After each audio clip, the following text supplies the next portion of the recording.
Hoka, hey, Alita Army. Welcome to the Alita live stream of January the 5th, 2024, Mars Chronicles Volume 1, Martian Orphans, where we discuss all things to do with the movie Alita Battle Angel, the source manga Gundam, and the greatly desired sequels. I am your host, the Muskogee Creek. From Denver, Colorado. And with me are Mathieu from France. How's it going, Mathieu? Bonsoir, everyone. It's going fine. And I hope you all are going fine. Really nice holidays, Christmas, and everything. Yes, indeed. And from Fountain, Colorado, we have Lee. How's it going, Lee? Oh, going pretty good. Cool. So how's things down there in Fountain, Lee? Cold and icy. Oh, that's bad news. Yeah, it's real nice up here. Wow. Must be some kind of weird temperature thing going on because I'm further north than you are. Well, not by a lot, though, I guess. So 100 kilometers or more, 120 maybe. So anyway, I guess Angelus is, I don't know. Sometimes he gets called away and he doesn't have a chance to send me a DM sometimes, so it doesn't matter. We're all set up, to do the manga read. But before we do that, just definitely wanted to kind of remind everybody about the sequel petition. And there's the link. Also in the description below, there will be you can click on the link to get to it instead of having to type that whole thing in. And I believe we added something like, well, maybe 11 or 12 signatures. So it keeps plugging along every week. I mean, we're not adding hundreds like in the early days, but it still keeps increasing week after week. So we're still letting Disney know, that we want that sequel. Yep. So Disney, give us that sequel. That's what we want. Well, actually, we want the sequels, not the sequel. We definitely want the sequel, but we want more than one. That's for sure. Yep. And also, we got the Hero Arm campaign, and that's another one that keeps plugging along just a few dollars. There is Channel does not exist. Hello there, Miss Channel. How's it going? Hello. Cool. Howdy. How are things there in Poland? Don't know what to talk about. Okay. Not a whole lot going on then, I guess. So anyway, There's something going on politically that I do not understand or wish to dig into. So I am not sure if I even know what's going on. Well, that's weird. I thought you didn't live in the United States. No, I'm in Poland. I know that. I'm being facetious because we have some weird political things going on here too as well. It's probably not that weird. I'm not sure what's currently going on there either. I kind of. Oh well, it is what it is. So anyway, welcome, Channel. Glad you could join us. Anyway, we got the Hero Arm campaign going on, and there's the link. The link is down there in the description below the screen here. And also, if you find that a little intimidating, which some folks might, there's a tip jar in which you can click on that and donate if you want to. No amount is too small, but if you can't donate and you see a tweet or a social media post, just repost that thing and you'll have done your part, as they would say. And one more thing, we finally came up to a decision, I guess, of what kind of tweet we wanted to do, and that would be just to target Disney on a mass tweet we want to do on February the 14th. And what you see there in yellow is where you could punch or you could type in anything you wanted there. But we do want to make sure that the hashtag Alita Sequels is there. And we also want to make sure we tag Disney, James Cameron, John Landau, and Robert Rodriguez. So let them know, that we're still here. Of course, Cameron, Landau, and Rodriguez, they know we're here. But Disney, we just want to keep reminding them, we're kind of like CCing them, So you can substitute any text you want in there, and where you see the yellow highlighted text, as long as you put the other stuff in there. But keep your eye open for that, because that's going to happen on February 14th. That'll be Alita Battle Angel's 5th anniversary. We are also going to fly a plane around Disney headquarters again, and we're going to get a cosplayer there and a videographer again. So it's going to be similar to last year, and we want to make all this come together, or coordinate it to come together at one time. So that's what we got going. And I'm sure we're going to talk about this a little bit tomorrow on Radio Chaos as well. Any questions about those three items there, folks? Panel? Yeah, none on my end. Cool.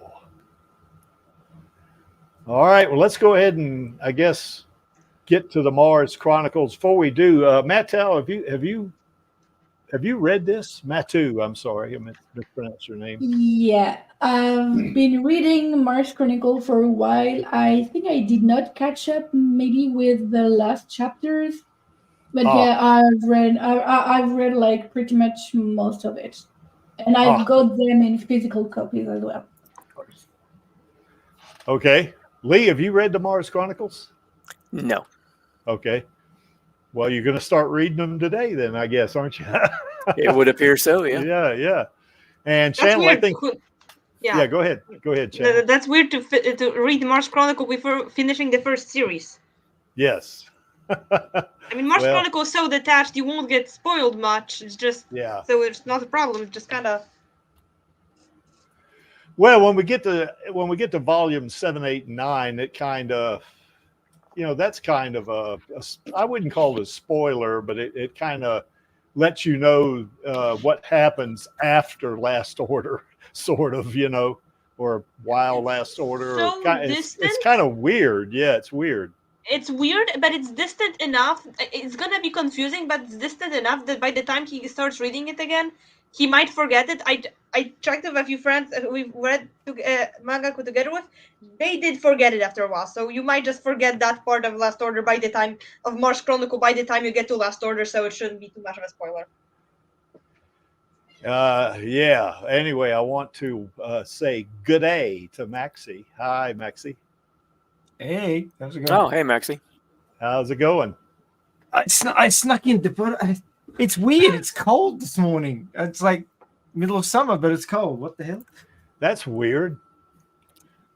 Cold down in Aussie land. Holy mackerel! During the summer, that is weird. It is. We were supposed to have a hot, dry summer, but it never showed up. Is that El Nino thing? I guess, right? Or La Nina is what it is. Well, we're gone back into La Nina, which we were supposed to be coming out of, because we were supposed to be going into El Nino, which is the dry, hot part, but it didn't show up. Yeah, it didn't get the memo, which was weird. Yeah, that is weird. Anyway, I mean, I prefer it not to be stupid hot, but the mosquitoes are the problem. They're just everywhere. Yeah, that's right. Oh, you guys got. Oh, that's right. We've had this discussion before. You guys got mosquitoes there in Aussie land, don't you? Oh God, yes. Big ones, I think. Everything's bigger in Aussie land. I mean, holy mackerel. That's right. Anyway, last place, Dave. Yeah, we're going to go into Mars Chronicles. Maxie kind of gave us the go ahead and read this manga. So we're going to make this a manga weekend, between this stream and Radio Chaos. So that's going to be kind of a neat thing, I think. In Europe, you have annoying mosquitoes, but they're not Australia scary. They're just annoying. And if you have a bite, you pray it's a mosquito and not a tick. Yeah. Yeah, I know those mosquitoes down in Florida are really a pain, man. Those things, the cure. I don't want to get off too far here, but the cure for mosquitoes is if you take garlic, they won't light on you. The ticks are a bigger problem for anyone who doesn't know. Ticks in Europe carry a brain. You can get a brain infection from a tick bite. Oh Jesus! My grandma had a brain infection from a tick bite. That's weird. Is it Lyme disease? No, it's like tick-borne encephalitis or something. Odkleszczowe zapalenie mózgu. I gotta Google what's that in English. Probably tick-borne encephalitis. Yeah, pretty sure it's tick-borne encephalitis, like I said, but that's why if you find a weird mark, you pray that was a mosquito. Yeah, where we have mosquito. Well, we don't have that many mosquitoes here in Colorado, at least where I am, because it's too dry. It's fairly rare. I ever see one. Yeah, I have seen them, but it's right. You're right, Lee. It's really rare. Down in Florida, boy, they're a real problem down there. When I used to live in Florida, up in Alaska, they used to be so thick in the summertime. If you breathed in too deeply, you might swallow a couple. Oh God Almighty! Yeah, it was bad. Well, if you take garlic, though, that'll keep them off of you. I know my brother, he shot video down in South America one time in the jungle, and he took a bunch of garlic about 2 or 3 weeks before he went there, and he said not a single bug landed on him. Now, he probably smelled like garlic. So, but the bugs didn't bother him, and the other guys that were in his crew and on what they were filming, they were constantly swatting at bugs, getting on them and stuff like that, and he just didn't have a single bug on him. So anyway. I heard a joke back during COVID that, do you know how to avoid getting COVID? Yes, eat way more garlic. Oh, does it boost your immunity system? No, but if you smell like garlic, no one's gonna come close enough to you to get you infected. That's a unique preventive measure. Yeah. Okay, well, let's Wearing get back. Crocs also works. Doing what channel? Wearing Crocs. Yeah, I hadn't thought of that, but that you might have a point. So anyway, let's get to the Mars Chronicles now. I think everybody on the panel knows here what we're going to do is just going to pull it up, and we're going to I'm going to read from it, and you're free to discuss and inject your thoughts anytime you want. I mean, this is not like Radio Chaos. We are more chaotic here, aren't we, Maxie, than we are Radio Chaos. So, so if you want to inject something, your feelings about a particular panel or something like that, then don't hesitate to butt right in. You're not going to hurt my feelings. Okay. Okay. Okay. Here's where this thing starts out. And, this is, yes, the first page where I guess what the person that is going to become Alita, she's Yoko here. And, I guess whoever's, I can't remember, this is at an orphanage, I think. They ask her, what's your name? And she says, Yoko, or she may think Yoko. I'm not sure how that works, but, she's Yoko and said, do you know your mommy and daddy's names? And of course, she kind of hesitates, and they ask, where do you live? And evidently she doesn't know. Now, you don't find out her true origin until, a couple of volumes in, and it's kind of creepy, but kind of strange. But anyway, yeah, so we're not there yet. So anyway, there's those annoying ads. This is the actual title panel, and you can see that's Erica standing up between. You see Yoko and Erica are kind of flying through the air, and Gelda. I said Erica a while ago. I meant Gelda. Gelda's the adult there, and of course on the right that's Yoko and Erica. And you kind of get the feeling sometimes it's almost like they are sisters, but they're really not. They just happen to be, I guess put together, in that particular way, and they're sort of sisters, I guess you could say, After Master adopts Erica, that kind of makes them cousins. Yeah, I guess you could call them cousins. That was a big spoiler, but. Yeah, that's all right. Yeah, you could call them cousins. That's a good thought, Those stupid ads keep popping up when I hit next. And then of course here we start out, I'm Erica Wald, Johann and Martia and Hershey are my family. We live in Currystadt. Now Stadt is German for town. So or city. I think it's just town though, but we live in Currystadt. At 818 Purepin Road. Is Hershey your sister? As somebody asked Erica, and she says, Hershey's a dog, a big doggy. You're very smart for your age, Erica. Who are you? Are you a doctor? Erica replies, and my name is Finch. I can't read that well because it doesn't come across too good on my screen, but my name is Finch, I think is what that is. And yes, I'm a medic. I travel from town to town. So on the left there, you kind of get a general layout of the, I guess the geography or the locale or wherever. And it kind of gives you kind of a little layout there that you're in a small town called Mamimia, or I guess that's right. Maxie, help me out with this. Mamiana. There we go. I got it right that time. Mamiana. You'll be living, Mamiana. Kind of reminds me of a little town there in Northwest Florida called Mariana, but it's Mamiana. Anyway. Mamiana sounds Italian to me for some reason. Yeah, well, it could be, You're living here until someone comes to take custody of you. So in other words, they're in that orphanage, Erica and Yoko, and Yoko doesn't know who her parents are. Erica does, but they're not there. you know, and at this point, we don't know what's happened to them. Oh, Maxie's laughing. Maxie's laughing because obviously he knows something. Yeah. All right, we'll move on then. So, Erica, have you forgotten, Creaky? What? Have you forgotten what happened to Erica's parents? No, I haven't forgotten. No, but I don't want We to all spoil it. remember. I'm cackling with anticipation because at this point you have so little info and we have all the info on our part, and I'm like, it's not like you think it is. Well, one person here doesn't. Oh, Well, I won't spoil anything, but it's not what you think it is.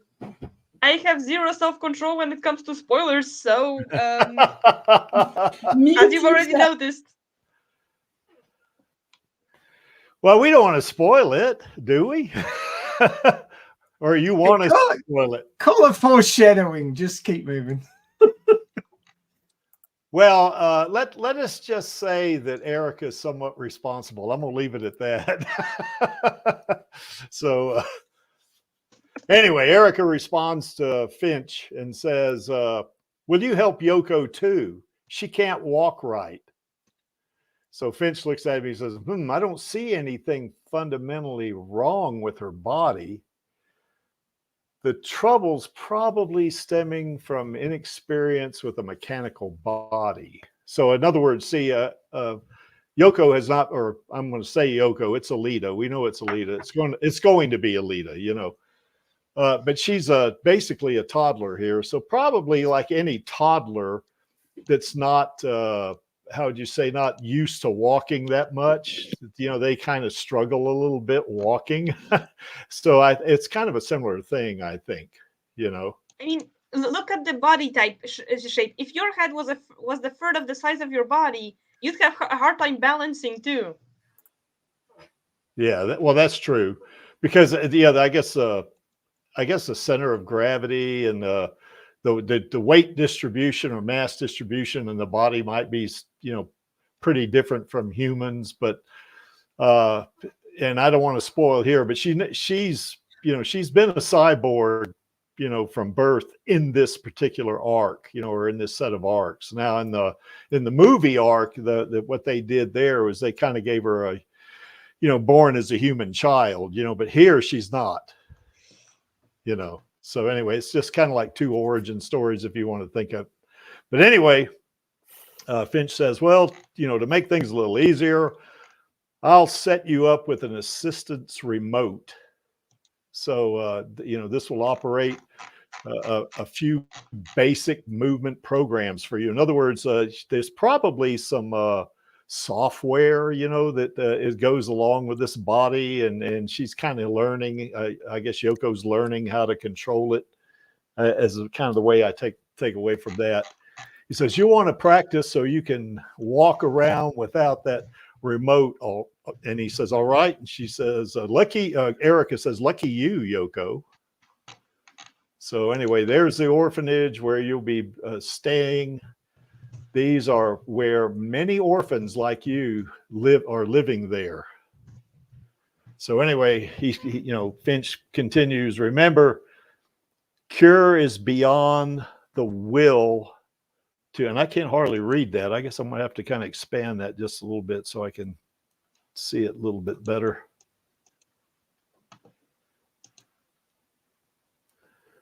Yeah, there we go. Oh, Curie, that's the town they're in, Curie's-Thought. Remember, Curie is beyond the wall to Cydonia. Now, Cydonia is where it's like a state or a territory where that particular town is in. So I'll make sure your parents are informed, but it may take some time. And then, of course, yeah, that's right. Yeah, good luck with that one. That's right. So anyway, you're such a nice grown-up doctor. Erica says, Erica looks so sweet, but she, you know, no, she's not sweet, but we'll get to that. But I'm sure that won't work. Daddy and mommy died already, just like Hershey. So there you go. Now we know at this point that, yeah, Erica had a family, but they're all dead. Her eye looks like it's kind of twitching, which I'm imagining if it was an animated series, when you first watch it, it's like, oh, poor baby's traumatized. And when you watch it, it's like, oh, she's wondering if they'll find out she's the one who killed them. Yes. Crap. Yes. I was supposed to not to spoil. That's all right. Mm. I mean, honestly, ever since the beginning, Erica kind of gives off that vibe anyway. You're like, oh, she's cute, but somehow I feel like something's wrong with her. Oh, but she's just traumatized. Well, actually, she caused the trauma. Yeah, she did. I mean, you can be Yeah. traumatized by your own bullshit. That is possible. Yes. Well, it certainly is possible in this case with Erica, isn't it? There are a So, lot of people who are traumatized by the actions of their own horrible decisions. Yes. Well, anyway, the individual there. I guess that's like one of the caretakers, or I guess to the orphanage or something. I don't think that's Finch, is it? Doesn't look like him. But anyway, The fat lady. yeah. While at this orphanage, you will follow the house rules. Your soap is to last you the entire year. So imagine having a bar of soap last you an entire year. That's wild. So anyway, and they, of course, they have them in those buckets, I guess they carry in there. And then, they kind of, there's a couple of the kids that are looking out through the window. Look how she walks, just like a robot. So I guess they're talking about Alita, or rather Yoko, And Ninon is the What eldest. did you expect? She has the body of a little robot. What did you expect? Exactly. Like say she's a toddler. She hasn't learned to walk yet, and she has to have that remote to help her walk, She's like 4, so she should be walking, but Yeah. So anyway, Ninon is the eldest. If you have any questions, ask her. I want you to help her, Ninon. Now that's what this individual, this kind of large lady, is telling her. And of course, Ninon says, "Of course, Miss Director." Of course, she's a little twerp, that particular one. Get along now, my little piglets. So anyway, that's kind of wild. And of course, say, "Welcome. I'm Ninon Sibler. Yes, I might be here for the moment, but I'm actually a distant relative of the Sibler clan." Now, we don't know what that is yet. Whose lord is liege of, and I can't pronounce that, Flammarion, and descendant. Flammarion. Yeah, I can't really. Flammarion, maybe. Yeah, Flammarion. Yeah, and descendant of the It's a harder R. Noin. I'm sorry. I'd say. I mean, I'm not sure what language is supposed to pronounce it, but I was getting it to be a harder R. Flammarion. Yeah, well, us Americans probably butcher a lot of pronunciations like that. So anyway, I guess so. Angelus, I see you're out there. I butcher English sometimes, so. Yeah, that's right. And Angelus says, "Yeah, we need Rosa to read this. That'd be great." Oh, there's Angelus. He's backstage. Sorry, Angelus, I didn't know you were back there, man. Cyborg, not a robot. Yes. Yeah, she is a cyborg. Of course, these little kids think she walks like a robot, So I mean, and they're especially that oldest one there, that Ninon. She's a little shit, in my opinion. But we're going to find out about her later. And of course, Erica says, "Nice to meet you. I'm Erica, and this is." And of course, Alita says, "Yoko." So anyway, they've met the kids now at this orphanage.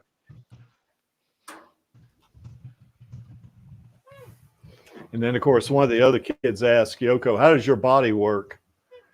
And one of the other kids says, "Ew, it's mechanical. Yuck. Oh, what's this?" And they laugh. It says remote controller. And then, of course, they grab it from her. "I want to try it, and give that back." Then one of the other kids says, "Don't pick on Yoko, or you'll have to deal with me." So we get the first impression here that Eric is not somebody to be messed with, in this particular case. And she's very protective of Yoko, and then, of course, one of the other kids said, "Did you see that? She hit me." So Erica hit that girl, to get that remote back, and of course, that Nin Silver, she just kind of laughs, you know. And of course, time comes, lights out, you know, and they're in bed, and Erica says, "Yoko, are you asleep?" And of course, Yoko's asleep. And Erica says, "They're bullies, but I'd rather deal with bullies than to walk through a minefield." So this is before, or rather after, I guess, Gelda actually protected them. Now we don't see that yet. I think that comes back as a you know, memory kind of recall type thing. And then of course Erica raises her head up. What? You know, and then of course it's Ninan, you know, goes shh like that, you know, kind of shushes her a little bit. So, you know, she kind of snuck in there with where the kids are, and of course Yoko's asleep. And of course Erica says, "Get out, this is my bed." Now, if this Ninan person, kid, knew what Erica was capable of, she probably wouldn't have been sneaking in that room, you know, in my opinion. But anyway, she did. She said, "I thought we could have a little chat, just the two of us, you know." And she says, "Listen, I'm taking a liking to you." And then Erica says, "What?" "You're just so cute, Erica." And she kind of licks her cheek, you know. So got a little kid, you know, kind of creepy stuff going there. But anyway, "Stop, that hurts," she says. "You're so sweet," she says, "and so pathetic," you know. So, you know, she's already, this Ninan person kid is trying to manipulate Erica, you know. That is baby on baby assault. Yeah, that's right. So I guess that's not as creepy as if an adult was doing it. I mean, it's less creepy than if an adult is doing it, but like from their perspective, it is horrifying. Yeah, you kind of dropped off there for a second, Channel, but yeah, it's it's just kid on kid thing. So yeah, we got it, you know. Like I said, that it would be scary as an adult, but from the kid's perspective, I mean, it looks cute, but from the kid's perspective, that's still very scary. Yeah, it is. And she looks older than the others, doesn't she? A little bit. Yeah, that's probably why she's probably the de facto leader, I guess. Anyway, she said, "I've seen how..." She might be the youngest at that orphanage. Oh, she might be, yeah, because you can't tell in the future, can you? Anyway, that's a good point. Anyway, she says, "I see how close you stick to that wretched little Yoko, you know." Now, you know, that gets my ire up, you know. Hey, you can't call my niece wretched, you little twerp. So anyway, that's kind of the way I feel about it. But anyway, and she says, "I understand how you feel. There's a kind of relief in keeping a little bundle of misery like that around, isn't there?" You know, she's a real little bitch, isn't she, in my opinion? That's the thing. Based on what I've seen with the Civil War going on, I have a feeling every single one of the kids at this orphanage has been warped. Yeah. Badly. Yeah. And I'm sorry I can't display your chat items there. I'm kind of in between, you know, between panels, not panels, but windows here on this, or tabs. So, you know, anyway, sorry about that. So anyway, this Ninan says, "It always Matthew, allows..." don't fate on us. Go to bed and come back here tomorrow if you have to. Yeah. Yeah, I'm sorry, guys. I'm falling asleep. I love you, and I see you tomorrow. Bye. Yeah, get some See ya. rest. Bye. All right, See bye-bye. ya. Good night. So anyway, this Ninan person, Ninan, I hope I'm not butchering that name too much. Minion? Ninian, yeah, that's better.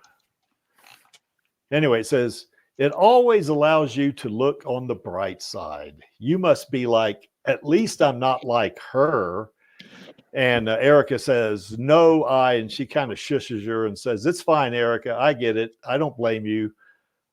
It's just the way of the world, one of the facts of life." Now, I think if I'm surprised at this point that Erica hadn't slugged her already, you know, just knowing Erica, you know, from I would have. you know, yes. I mean, slugged her and done worse to her, you know, because, well, we don't want to give away anything beyond what we know about her parents. So any thoughts so far, guys? Creepy. Yes. The fact that this child is lucky that we got early story Erica, so she just punches back instead of late story Erica, because Yes. she would be dead in a creative Yes. way. Yeah, she'd be dead. She wouldn't have got to speak to her. If she's sneaking in her room like that, Erica would have killed her immediately. It wouldn't have been any talk like this, would there? Okay. And she says, then this Ninian says, Erica, I want to make you my personal servant. Now, if anybody said that to me, I'd say, okay, you don't know what you're asking. You know, but anyway, you know, she's already trying to manipulate her, you know. And then, you know, it said, one day we'll be grown-ups. Neither of us are meant to end our lives in this forgotten, dusty little town. And of course, Erica says, will I really grow up into an adult? Now, you know, that's, you know, a kid talking right there for sure. He says, and this Ninian says, one Unless day. the question is, will I not die until before I can be a grown up? Yeah, that's right. You know. So anyway, he says, one day I'll be a lady who wears high heels. And then I'll become the Queen of Mars. So they got this thing on the left here, you know, kind of, you know, the Queen of Mars. That's what that, the Königin von Mars, that's German for the Queen of Mars. And, you know, you see her up there. And once I'm queen, I'll bring an end to Mars' century-long war. Then I'll walk all over those adults who look down on me with such pity. So, kind of lofty goals there, huh? So, any thoughts so far, guys? Now, some of the things I'm put in mind of seeing all these interactions with the two kids here, and considering the kind of environment they must be growing up in, one of the first things that came to my mind was Lord of the Flies. How Yes. how things ended up for the kids in that book. Yes. Not to mention some of the news articles and documentaries I'd seen of child soldiers in various parts of Africa, some of the shit they'd gone through. Yeah. It damages you badly for the rest of your life. Lord of the Flies. I read that when I was in high school. We know how long ago that was, don't we, Maxie and Angelus? Jurassic or yeah. Jurassic Park was made as part of my history, I guess, is what that was. So anyway, right. And of course, Erica says, you have very big ideas, that Ninian. That's what I thought. Ideas, no, those aren't ideas. That's my fate. It's my God-given destiny. Oh boy, that's spoken like a true, how would you say, queen or king or something like that, some regal perspective somebody would have, you know, God, you know, the divine right of kings and queens, you know, that's basically where that's coming from, I guess. That's all that I know. Well, have a welcoming party. We'll have a welcoming party tomorrow. And if you follow my instructions, I'll keep you around for life. Oh boy. Thank you, bitch.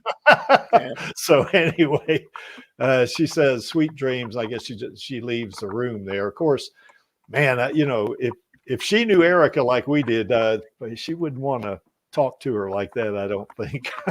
She's delusional as a coping mechanism. This is still a child, a very annoying child, but still a child. Yeah, that's right. About 140 years ago, our ancestors left Earth and colonized this planet. Now, let's put that into perspective right there, because, you know, I think Elon Musk says that he's going to have somebody on Mars by, what was it, 2025? Is that what it was, Maxie? Do you remember that?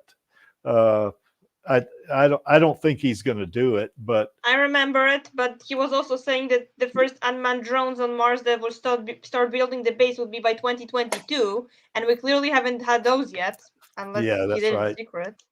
Yeah, that's right. Yeah, things didn't go as snappily as he was hoping with the Starship.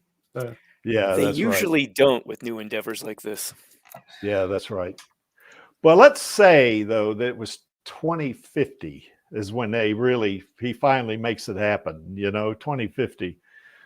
Then, of course, that would make this about 2190 is when their ancestors left Earth. So they're in the 22nd century at the cusp of the 23rd century. So that kind of agrees with the general timeline we've seen in I guess all the stories that Alita's in the manga, I think. Because the current timeline is in the 26th century, and Alita was in Kraken for 200 years. So yeah. Well, I think the movie this should be happening in 24th century. Yeah. Well, the movie and the manga is a little different. I think there's 100-year difference between them. I'm going by the manga. I said 200 years in the movie 300, but the movie also moved the timeline by 13 years for some reason. Yeah. So anyway, this teacher thing that's got the speakers on their in front of them like that says, "Can anyone tell me how many planets we are from the sun?" And of course, one kid blurts out number 1. Another kid says the 7th. And then, of course, she calls on Erica, and Erica says, "We're the 4th planet in the solar system." And of course, not Alita, Yoko says, "You know so much," as if admiring, and she kind of laughs, and that Ninyon person or kid just kind of looks back at her, I get the feeling that maybe she's a little jealous, maybe stealing some of her thunder, I guess. Yeah, I don't think she's going to take a little jealous. Yeah, just a little. Understatement. Yes. You can't steal my thunder like that. I'm going to be queen of Mars. Yeah, I'm the center of attention. I'm the most important person here, and you should all realize this. Yeah, that's right. Well, you should have raised your hand then. Yeah, for sure. And of course, Erica, she stood up, didn't she? I mean, she was called out, so. Yeah. Yeah, she was called. Yeah, that's right. So we put anyway, the kids, I guess this is after class. We put together a special presentation for you today. It's not much, but I hope you enjoy it. Here, eat up. And then, of course, they hand Erica and Yoko this, what looks like what we call here in the U.S. roly-polies. Now, I don't know what the name for these things are. Maxie, help us out here. You're the biologist. I think in some places they're known as pill bugs. Okay. They're also known as woodlouse. Yeah, that's right. I'm just looking at the number of legs they've got, and it's more than they should have to be pill bugs. Yeah. Well, you see how that one's curled up on the spoon in a ball? That's what the Southerners here in the U.S. call a roly-poly. I don't know why. That's just a real colloquial name, I guess, but that's what they call them. So. And of course, the kids laugh and they grab Yoko, and it says, "Don't hold back now. Shovel these bugs into Yoko's slack-jawed little mouth." So she's a little bitch, isn't she? God, I mean, she might be a kid, but I don't like her. You made a promise to me last night. Remember, you're going to be my servant, Erica. And Erica kind of, what? You're going to obey my every command. And of course, Yoko is terrified. She says, "Erica, you promised her. In other words, you're going to make me eat these bugs."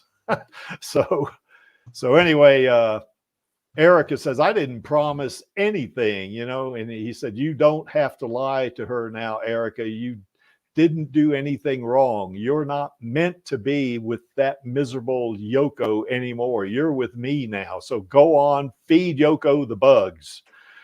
So anyway, she puts the spoon in front of Yoko and says, "Here we go, Yoko, open wide." The kids are laughing and put the bugs in there in Yoko's mouth. And of course, Erica goes nuts.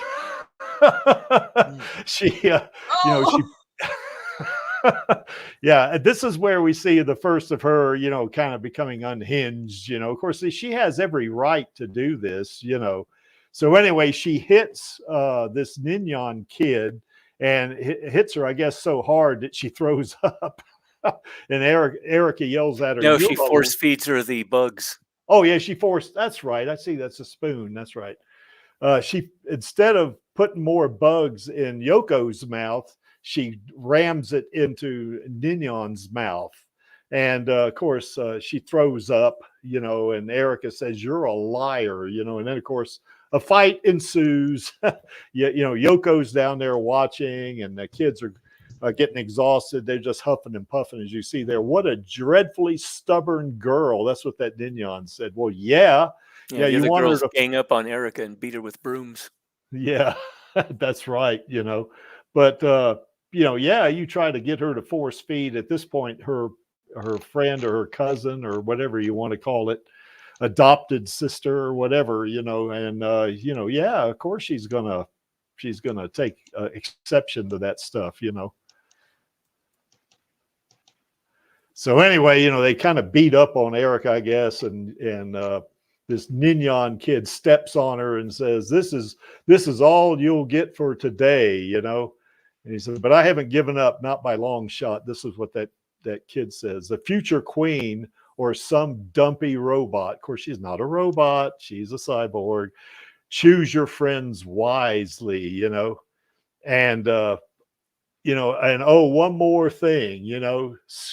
And of course, she has a pair of scissors there. Says, "Squeal to any of the grown-ups and I'll cut your tongue out," you know.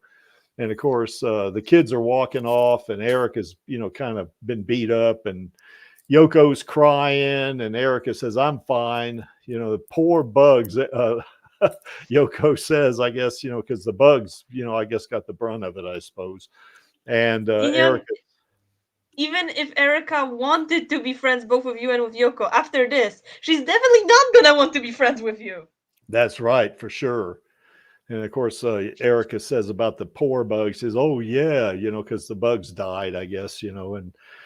And this is, to me, even as a little kid, this kind of shows Yoko's softer side here. She cares about the bugs, you know. That's kind of wild, you know. It's comedic that Erica's over about the Yeah, go ahead. I'm sorry. bugs than about Erica. Yeah, you broke up there. We didn't get all of what you said.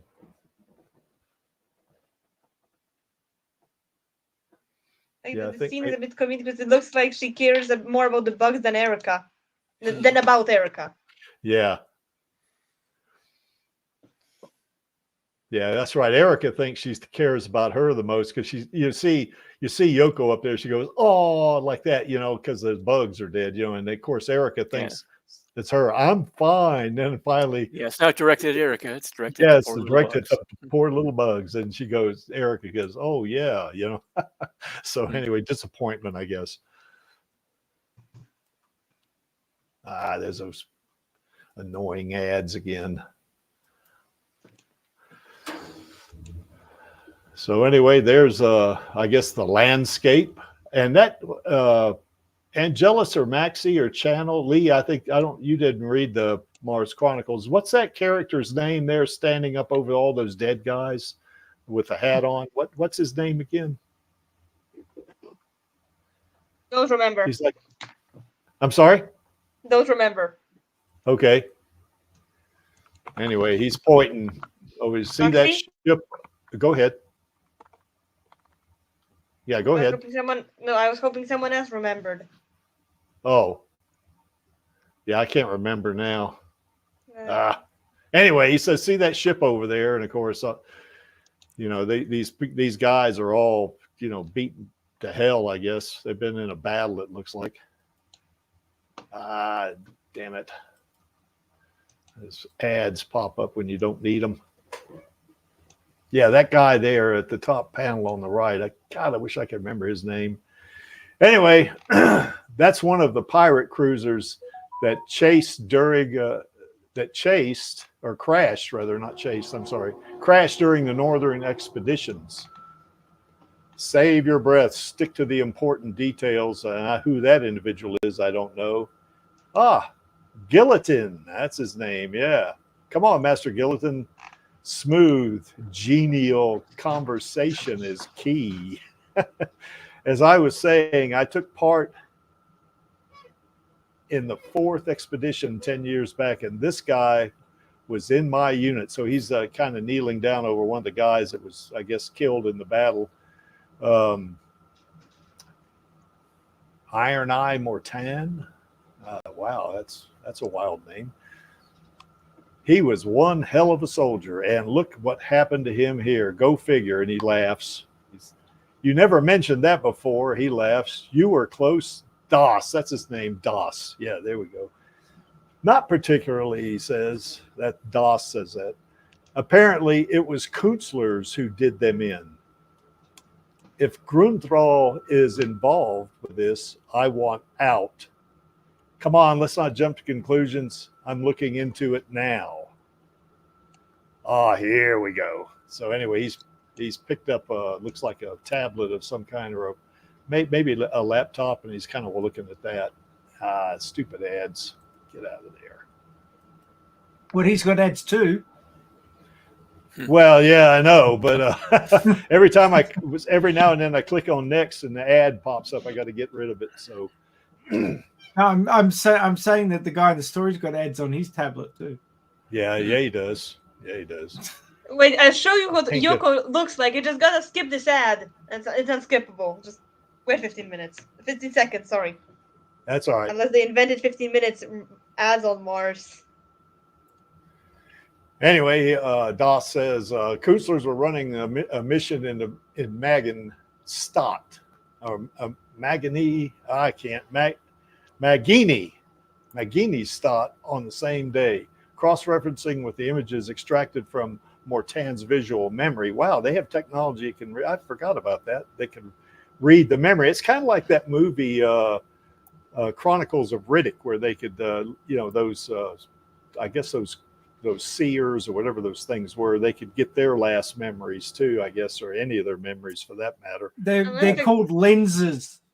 Lensers, that's right. Thanks, Maxie. Unless the guy's a cyborg, in which case you don't even need to read the brain, just have the cameras that you're using as eyes both relate to the brain and separately film somewhere as footage that you can be saved. Yes. Well, I mean, whether he's has a human brain or he's got a chip, it seems like the technology they have there is capable of reading either. So yeah, I'm saying that if his eyes are artificial, then you don't need to try to read the brain. Right. Just have the eyes both relate to the brain and separately to that file you'll be saving as a video. Well, yeah, in his short-term memory or something like that. Yeah, I can see that. He says, this doesn't sit right with me. Based on the information I've got, it seems like Künstler's just happened to run into Mortan's group on the way back from their mission and wipe them out. But who those folks really do but would those folks, I'm sorry, I'm having a hard time reading this, but would those folks really do such a thing for no gain? Feels like there must be more to this story. And then, of course, this critter with a weird looking antenna looking eyes kind of laughs. Says, something's fishy about this job. I thought it sounded too good to be true. And he said, what did you say? I'd rather not get involved with Künstler's. So, I guess this is a place where maybe Gelda and her unit, or maybe just Gelda by herself, took them all out, perhaps. Do we back out? We can still decide to withdraw after we get a look at what we're up against or who we're up against. Let's continue the trail. Now that character looks like more like a robot to me, or if he's a cyborg, he's got some pretty heavy armor on covering his entire body. The Künstlers handed the kids over to a welfare agency before leaving. So I guess that's where Erica and Yoko, that's how they got into that orphanage. The Künstlers dropped them off there after, I guess, Gelda saved Yoko and Erica from that minefield. They split up the boys and the girls and sent them to orphanages in Zaziki and here we go again, Mamiana. Yeah, there we are. And which one are we after? And he's holding a picture of Yoko / Alita. Okay. So she's of some importance already, isn't she? And that's it. Hmm. And I'm going to give it a great. Yep. So, guys, any thoughts about that? Well, it certainly provides some insight into what some of the life is like for people on Mars during that civil war they got going on. Yeah. Oh, what happened to Angelus? He left, I guess, huh? Because, yeah, I was in the other tab, so I couldn't see all who was there. So, He might have dropped. I didn't see a message from him or anything. So yeah, could have. So anyway, Lee, what's your reaction to that volume 1? Well, it's an interesting start in. Certainly looking to see who it is that's after these 2 kids and who sent them after them and why they're after them. Yeah.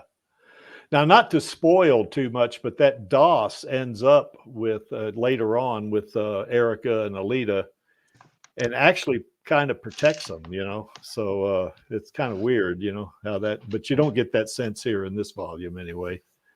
So, Channel, any thoughts? I was talking a lot during the volume, so I pretty much said everything I wanted to say right as it happened. Maxie, what you got? Well, I think Ashira here is writing patchy deliberately. Yes. He wants to keep a few things sort of not necessarily hidden, but sort of in the back pocket for later. Yeah. And he's just sort of presenting, you know, the situation is a war that's been going on for 100 years. It's a civil war on Mars. Things are pretty bad for the people living there. You've got cyborgs running around who, you know, kill people out of hand. But then they're shit scared of the Künstlers. And he's immediately like that guy with the circle thing that comes out of his backpack, which ends up being a vehicle. He's one nasty piece of work. He's a tough son of a bitch, and he's scared of the Künstler. He doesn't want anything to do with them. If the Künstler are involved, I'm out. So immediately, Kashiro's building this sense of don't mess with the Künstlers. They're like the toughest, meanest group on Mars. And that he's sort of immediately playing into the history of Alita and that you know, she starts out as this little robotic. Well, I say robotic girl. She's a cyborg, but she's got a robotic body. And you know, everybody's putting her down, and she's coming from these humble origins. And what we know of her future already through 2 other series, if you've read them, which you probably should have, it sort of sets up this epic rise that she's going to go through. So you've seen her at her best. Now you're going to see her at a very, very humble beginnings. And that's what sort of makes this special, in that if you hadn't read those other ones first, it wouldn't mean nearly as much. Like you've got to have already fallen in love with the character to really appreciate the humble beginnings. If you started out with this, I don't think the series would have taken off. I think that it would have petered out pretty quickly, because there's not a lot of meat on this that really sort of makes you fall in love with the character. She's just some little robotic girl in the middle of a civil war, and nobody's really gives a shit about her, and she hasn't done anything amazing. She hasn't been through any character growth or anything. There's nothing to really make her stand out. But the fact that we've all seen the previous 2 series and know what epic heights she's going to climb to. Yeah. That's what gives this meaning. So I think it's good that he started out with. It's kind of like where George Lucas went, right, I'm gonna start with episode 4 because that's really the meat and potatoes of Star Wars, and did the original trilogy first, and then went back and did prequels. Because if you'd started with the prequels, people would have gone, "Oh my god, this is boring shit," and not watched it. But you know, when a writer starts with when the ship's really interesting, then you can go back and fill in these things because people already are invested in the character. So Yeah, it makes a whole lot of sense that he, you know, did what he did it in the order that he did it. And it's not so much that this story has a lot of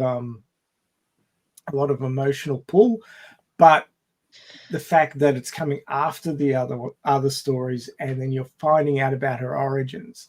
yeah, That's what makes this special, in that it's actually the timing, not the content so far. yeah.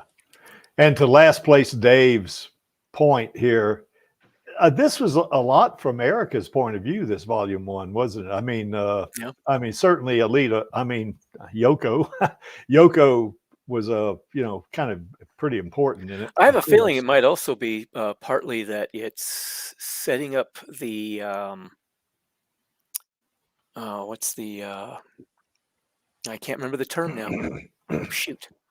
It's like her villain origin story. I wanted to say that during Max's, that when he was talking about how Alita doesn't really do anything to imprint herself on the audience, she doesn't because she's kind of a prop, a sidekick in Erica's story here. Because if this was where the story started, yes, it wouldn't be as popular as the original manga is. But if this is how the manga started, this Alita or Yoko would not be the main character. Erica would be.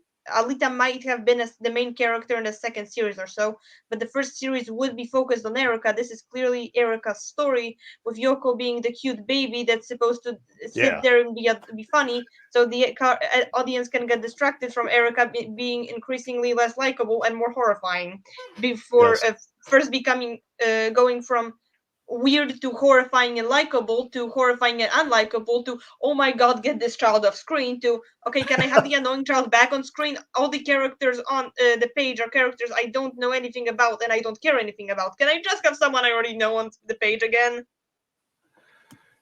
Yeah, what struck me about it too was that having read the original series first and the Last Order, I kind of knew who Erica was, and then when I finally got around to reading the Mars Chronicles, it was like, okay, this Erica, of course, now they're kids for sure, but it's like, oh, this is totally different. Erica in this volume anyway is totally different. Now and not to give anything away here, but she does evolve through the Mars Chronicles. Erica does, and into the person that is going to be.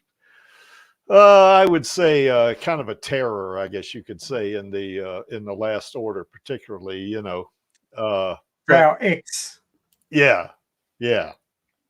So anyway, that's what it surprised me when I read it. That how kind of protective of Yoko she was. When later on, she tries to kill her. It's kind of weird. I can't hear you at all. Oh, I'm sorry. What was that channel? She said I couldn't hear. Is it just my? Was it my internet that was cutting out, or like the mic? Did I cut out? No. Well, I could hear Kraken. Yes, multiple times. Oh, yeah, I was able to hear you fine. It's just my internet. So by the way, Creaky, those 3 guys are bounty hunters. Yes. As you mentioned, there was Das, who's the guy who looks a bit like a cowboy. Rocco, the guy with the bug eyes, who sort of is there was a term for it, but he's got antennas coming out of his eyes. It looks like those those are. No, I think they're sort of like barrels of the eye mechanics. All right. Probably had multiple lenses in there. Yeah. But I can't remember the specific term, but they brought it up during Motorball, where motorballers who rather than standing up on two legs, is sort of down on all fours. And he's that sort of a cyborg in that he's sort of down low on all fours. And the guy with the wheeled thingy coming out of his backpack is Giratin. Yeah. I tell you, he looks badass too, doesn't he? I mean, to your point a while ago, as badass as he looks, and he's afraid of the Künstlers. Whoa, that's I think really set that up real good, like you said. You know. Oh, just one other thing. I am not real good at reading manga like this. That was my first attempt. I'm not near as good as Maxie, obviously, but anyway, it was still fun reading. I skip over stuff that's sort of like in between conversations and just sort of pull out the really important bits. But you know, it's a style. Yeah, you do. Yeah. So anyway, one other thing, last place Dave said when they, when they made Yoko cry, trying to make her eat those bugs and all that stuff like that. I said, don't make Yoko cry. You'll be sorry. Yeah, I guess so, you know. But anyway, that's it, you know. So any other thoughts about Mars Chronicles Volume 1 from anybody? Well, we've only just started, so we're probably going to have more later on. You betcha. We'll do Volume 2 next time. And I think next time I'm going to have 2 monitors set up for this. That way I won't have to go back and forth, you know. But because it's kind of difficult to be in one tab, you know, and then going back to the other one. Even if you make it small, you know, you got to go back to the other one. So it's kind of strange. But anyway, it was a lot of fun. I really enjoyed the Mars Chronicles, and Angelus would probably admonish me for this, but I have not read Volume 9 yet, even though I bought it before Christmas. So I haven't had a chance to get around to it yet. So any other topics you guys want to talk about? Because we've kind of hit that one as hard as we can hit it, I think. I'm looking forward to more of this. Oh, absolutely. Did we miss anything? Yeah, I mean, this is the first chapter of a new series. So beyond tying it back to previous series, you haven't got much else to go on yet. So it's going to take a few more chapters to sort of start dropping new info, which will tie into other things. So well, that's the plan, you know, is on the weekends or the day before we do the manga reading on Radio Chaos. I want to do a manga reading on Mars Chronicles, you know, to kind of make it like a manga weekend, you know. It's kind of a neat little thing. No problems with that. That's why I'm here. Yeah. Okay. Well, anyway, this is our queen right here, and this is one of Creek's favorite photos of her, of course. You can tell by the 4 hearts. And, she certainly made Alita, and in a very real way, Yoko, come to life, didn't she? Because I think we're going to get those sequels, and we're probably going to get to see a little bit of Yoko, you know, if not in the Mars Chronicles, probably won't be in the movies, but we'll get to see kind of a manga Alita, I think, in the sequels, because she won't be the innocent little girl that was at the beginning of the movie. She's going to be a show-enough warrior, you know, like she was at the end of the movie, you know, and be a motorball professional, you know. So that's going to be pretty cool, I think. And I want to also give a shout out to Elle Lamont and Jesse Fisher, because they brought Screwhead to life. And it is the Creek's desire that all 3 of these ladies are in the sequel, because I want to see Screwhead kind of team up with Alita, you know, as Elle said when we interviewed her, you know, that, you know, she realizes that, she's been lied to, taken advantage of, or whatever. And she wants to make up with Alita and get on her motorball team when they fight Joshigan. You know, I think that'd be the coolest thing ever, you know. And of course, Elle's a really good actor. I've seen her in a couple of things, and she really is good. And Jesse Fisher is a really good as Elle would say, a badass stunt woman, you know. So that would be, oh, David Alexander is finally there. I usually see him at the beginning of the stream, so that's pretty cool. And I want to see all three of these ladies in the sequels, and they're all good at what they do. Certainly, Rosa and Elle are really good at what they do as actresses, and definitely Jessie is a really good stunt woman. But it's like I say every week, yeah, they're good at what they do, but it sure don't hurt that they're pretty, you know, and they are. So. And Maxie, I didn't have a chance to. I'd have put it into the Radio Chaos presentation, but I didn't get a chance to put it in here. This is just the creaky placeholder thumbnail right here. But you want to talk about this because I think you're going to be the MC tomorrow. Oh yeah, I'll be hosting. So yeah, just our usual monthly manga slapdown. Of course, we're right at the pointy end of the Zerkapan arc. So Alita spent the last chapter, you know, mulling over the situation and getting all her equipment ready, as you do when you're about to go into battle. And now she's heading off to take on Zerkapan all by her lonesome because everyone else is shit and she's awesome. So yes, that's right. Well, I've been actually kind of thinking about that. Zerkapan took out the entire factory military. Yeah. Yeah. And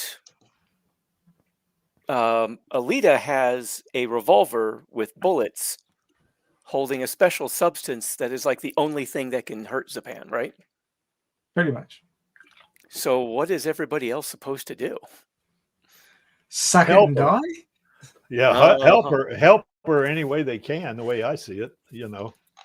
Yeah. But how? Any way they can is like, what can they effectively do? Yeah, I think one of the things that comes to mind is this old joke. Sir, what do you mean by draw their fire? Yeah.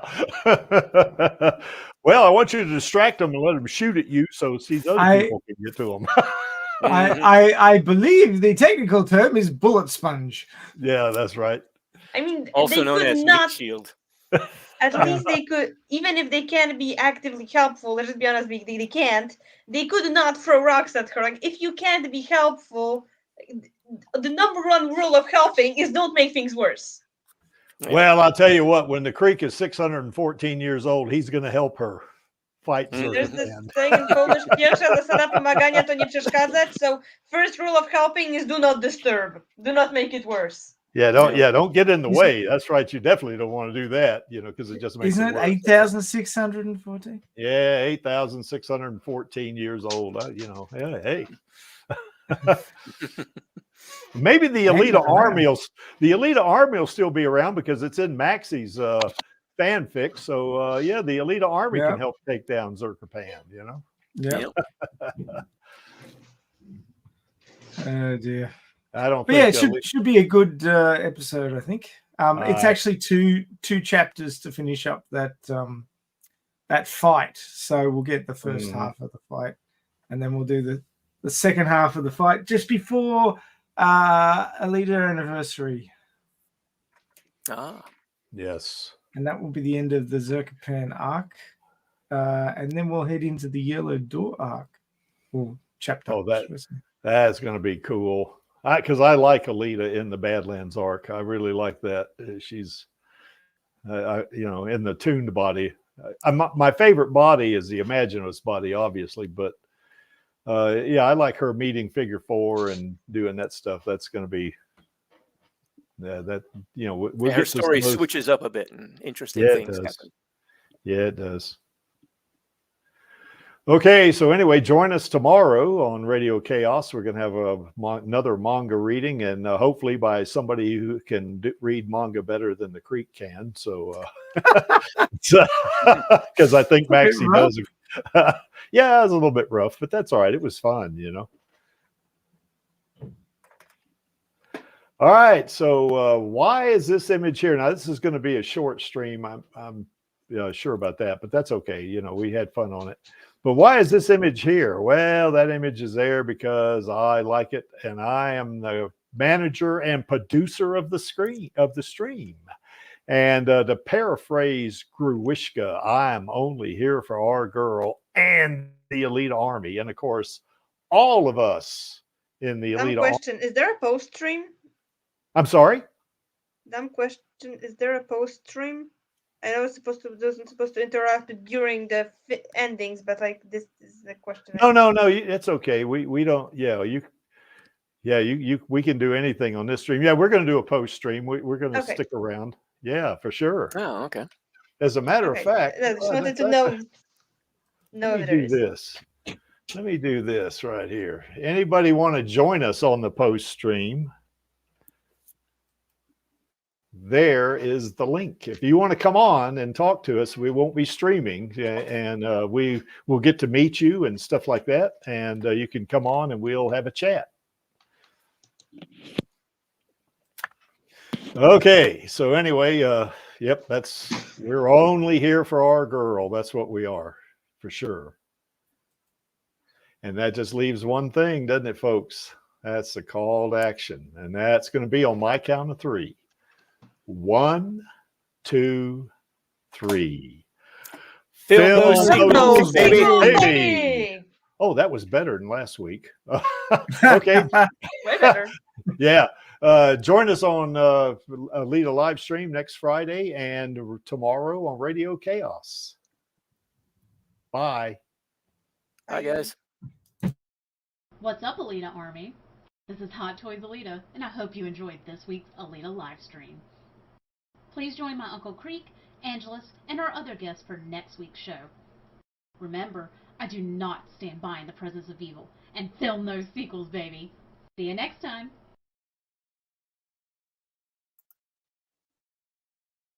What's up, Alita Army?